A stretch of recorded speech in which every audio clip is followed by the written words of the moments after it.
Hi students, this video is on ionic bonds. In this video you're going to learn four things: what an ionic bond is, what the octet rule is, why ionic bonds form, and how do I draw an ionic bond. How do I actually do a ionic bond kind of like as a practice problem. So what is a chemical bond? I think this is a good way to start. Chemical bonds really have a very basic definition, just a link between atoms resulting from strong attractive forces. So two atoms, when they get together, will be able to link up if there's an attraction between them. Now, we remember that all atoms are neutral, at least on the periodic table. However, you can make an atom not neutral. It's called an ion, and that's because the electron number and the proton number are not equally balanced. The way that that happens is when two atoms are getting into contact together and start to exchange electrons with each other. So the way that this happens, the attractive force is really the result of what we call electron interactions. Electrons get together when two atoms get close to one another and start to interact so that the atoms stick together. So the way to best understand ionic bonds is that they're formed when one atom accepts or donates one or more of its valence electrons to another atom. So you remember the valence electrons are the ones in the outer electron shell.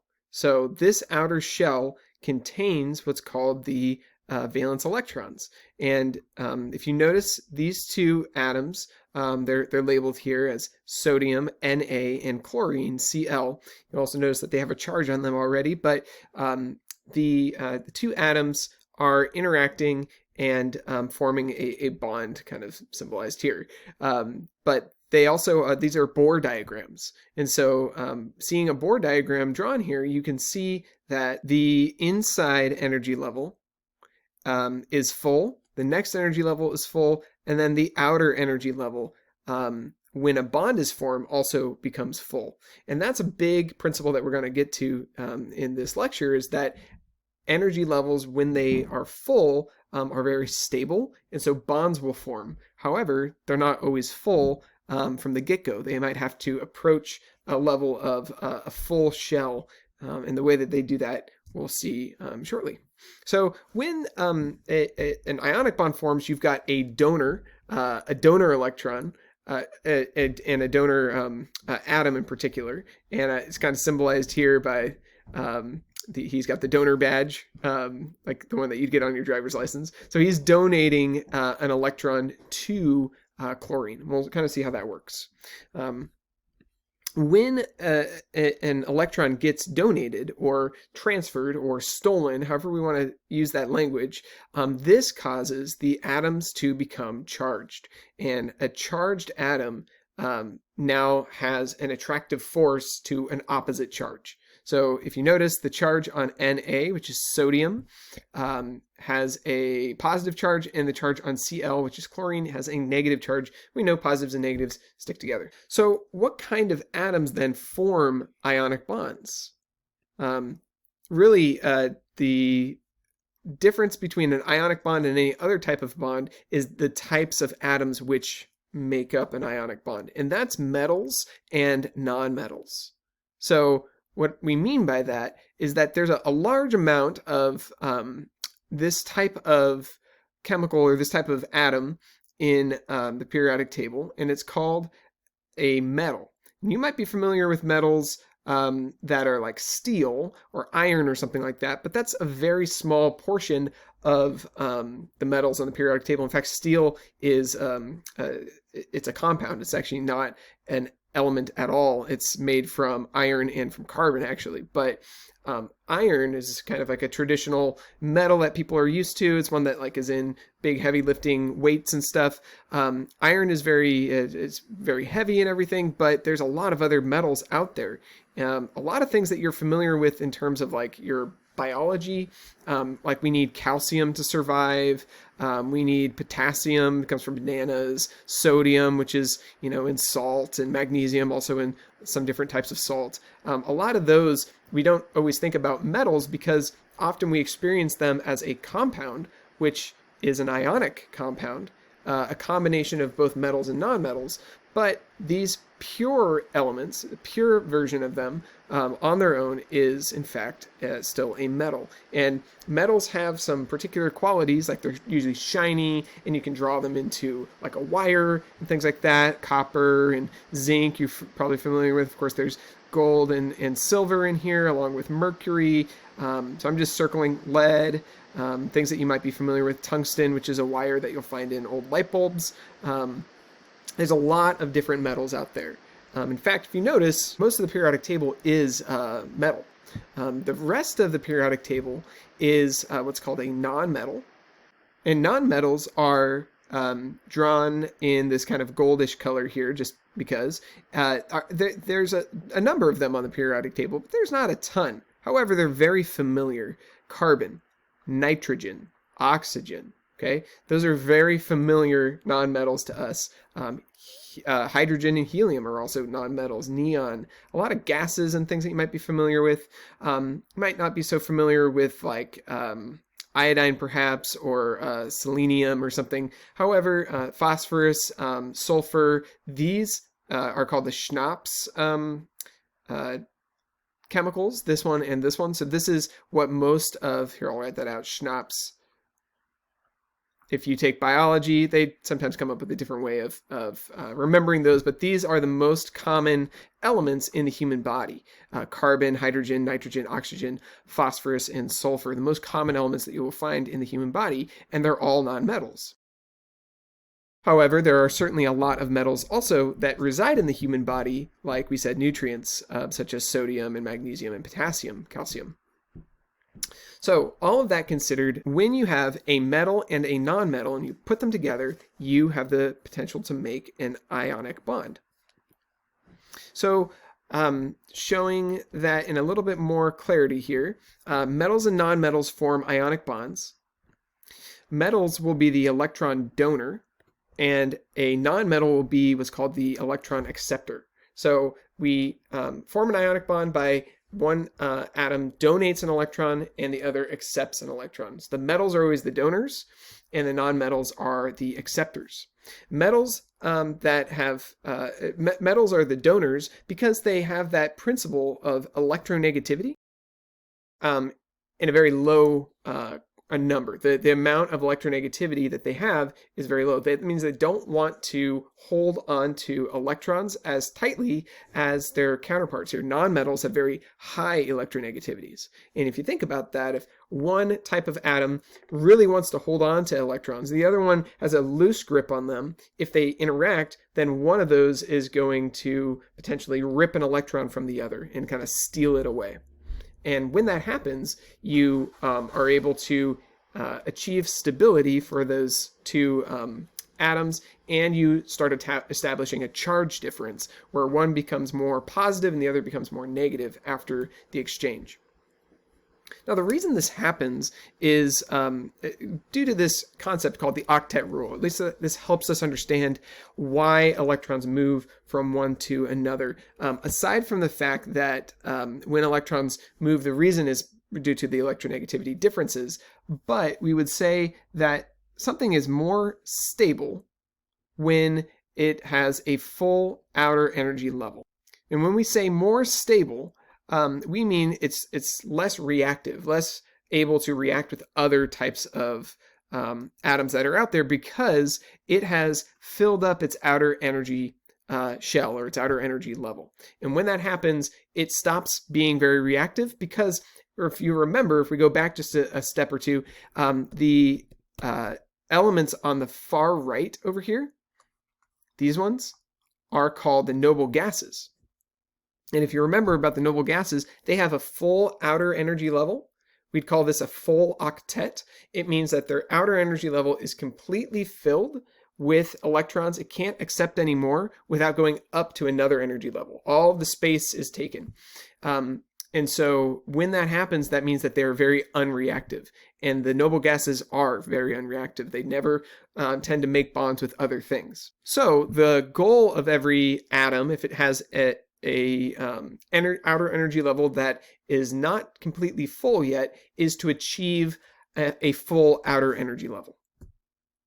So how does that work? The octet rule, the word octet reminds us of like an octopus or something with 8 legs, and that helps us remember. Outer energy shells require an octet or 8 electrons to be complete. And that's, of course, with the exception of hydrogen and helium, which, of course, only requires 2. It's in that top energy shell that can only hold 2. So other than that, all the outer energy shells require 8 electrons to be full. And that means that when atoms react, they're going to seek to achieve that octet by doing a number of things. One, they're going to either share electrons, sharing their outer energy shells, kind of morphing them together, or by stealing or giving away electrons from their outer energy levels or to their energy levels. To share an electron, that's basically going to be another type of bond called a covalent bond. However, the stealing and giving away is what we're talking about today with the ionic bond. So covalent bonds are the sharing of the electrons. And when that happens, the reason it happens versus in an ionic bond, why would one happen? Why would one group of atoms share electrons and one group of atoms steal or give away electrons? And the reason is because with covalent bonds, those atoms have similar electronegativities. So something like carbon and nitrogen, when they bond together, have very similar electronegativities. So they, rather than one stealing one from the other, because they both want the electrons equally, they're going to share the electrons between themselves. So that's one way of thinking about the different types of bonds. But with the ionic bonds that we're studying today, they have very different electronegativities.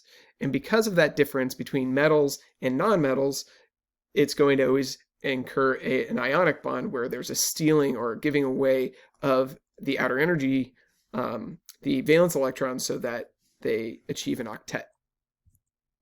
So let me give you some examples here of how this works. Okay, so I've sort of poorly drawn these two Bohr diagrams for sodium and chlorine. So sodium here on the left, sodium, and chlorine here on the right. So when we look at sodium and chlorine, we notice that sodium has an outer energy level here with a single electron that is in the valence, that outside valence shell, the valence electron here in the outer shell. So that outside shell only has 1 electron in it. The outer shell of chlorine, however, has 7 electrons in it. And if you remember, the octet rule is that we're trying to get to 8. We're trying to get to 8. So how do I share or steal or move around these electrons so that I can get each of the atoms here to have 8 in their outer shell? And all I'm trying to do is get it into the outer shell. Well, I could grab all 7 of these electrons and move it over to the 1 and fill that whole shell up, and then it would have 8. However, that's going to be a lot harder than just taking the 1 electron and moving it over to the chlorine. So rather than do that step, I go this way and I just take that 1 electron and I move it over. And now the chlorine has a full octet. It has 8 electrons in the outer shell, in the 3rd shell. But you might be saying, well, you didn't do that with the left side, right? The left side still has, it's still not full. It's got 0 in it. But if it's 0, it's basically not, it's not there. So we would say that the outer shell is gone. The outer shell is gone. So the outer shell, being the 3rd shell for sodium, is gone, and now I'm just down to 2 shells, and that outer shell is full, and it has a complete octet. So now that we've established a complete octet for both sodium and chlorine, now we get to see what has happened as a result of that. So electrostatically, meaning the electric charges that are on these, is now different than it was before, because I've lost an electron from the sodium and I've gained an electron on the chlorine. When that happens, that means I have now an overall positive charge on the sodium, and I have an overall negative charge on the chlorine. And that's a quantized amount. It's not just saying it's kind of positive and it's kind of negative. The charge on sodium is 1 plus, and the charge on the chlorine is 1 minus. So a minus charge of 1 and a positive charge of 1 on these two different atoms. And when that occurs, not only have they exchanged their electrons, or one has at least donated the electron and the other has accepted it, now they're electrostatically different charges. And what happens when you have two differently charged objects? They come together and they form a bond. And that's a very, very strong bond, and it's called an ionic bond. So this is the ionic bond forming, and we would write it like this. NaCl. I just underlined it there to highlight where it is. So the sodium and the chlorine have now bonded together. There's another way to show this, and I'm going to just briefly give you an overview of what's called Lewis structure. I think it's just helpful to see Lewis structure because when you see the way that it's done, it makes the Bohr diagrams a lot simpler to stomach a little bit. All I'm going to do is write the chemical symbol, which is Na for sodium, and I'm going to put 1 dot here in the corner. Think about what that represents. That's the valence electron. Now, chlorine had 7 valence electrons, so I'm going to do it like this. There are 4 sides on each of these letters, and so the chlorine and the sodium each have 4 sides to it, top, bottom sides, and what I'm doing is I'm putting all the electrons that it has in the valence band in that outer shell and marking them like that, just like we did with Bohr diagrams, or at least similar to that. And now you can see how easy it would be for this sodium to just donate its electron and fill up the octet for chlorine. And that's what happens. Sodium gives away its electron, chlorine gobbles it up, and now there is a positive charge on chlorine, and chlorine has this full octet. Technically, so does sodium, and we put a negative charge and a positive charge on these two, and now they're bound together. And the compound that's formed is called sodium chloride, NaCl, which incidentally is salt. Really, table salt, because salt is a general term in chemistry. Table salt is what's formed. So that's how you draw an ionic bond. That's how an ionic bond works and why it happens. I hope that was helpful.